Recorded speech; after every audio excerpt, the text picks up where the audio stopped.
بسم اللہ الرحمن الرحیم۔ ڈرٹی ہیری نے حکم دیا ہے کہ مراد سعید چاہیے زندہ یا مردہ۔ قصور پورے پاکستانی قوم کو پتا ہے کہ اپنے لوگوں کی امن کی بات کی ہے، یہ بات کی ہے کہ 80,000 شہداء پاکستان نے پیش کیے، مزید شہداء اٹھانے ہم نے نہیں ہے۔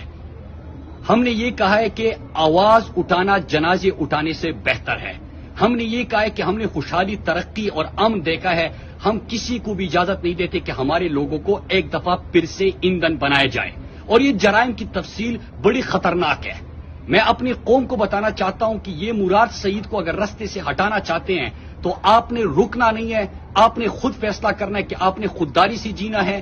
آپ نے حقیقی آزادی حاصل کرنا ہے، آپ نے اپنے لوگوں کو اور اپنے پاکستان کو کسی کی لڑائیوں میں اور کسی کے لیے ایندھن نہیں بنانا۔ اور میں ان کو پیغام دینا چاہتا ہوں جو یہ حکم دیتے ہیں کہ چاہیے زندہ یا مردہ، تو ان کو میں یہ بتانا چاہتا ہوں کہ یہ پاکستانی قوم ہے، یہ ہر گیم سمجھ چکے ہیں، ان کو پتا ہے کہ کس چیز کے پیچھے کون لوگ ہیں، اور یہ رکنے والی نہیں ہے، یہ حقیقی آزادی حاصل کر کے رہیں گے، یہ پاکستان کو غلامی سے نجات دلائیں گے، یہ پاکستان کو پرائی جنگوں میں نہیں شامل کریں گے، یہ مزید جنازے نہیں اٹھائیں گے، یہ امن، خوشحالی اور ترقی سے جئیں گے۔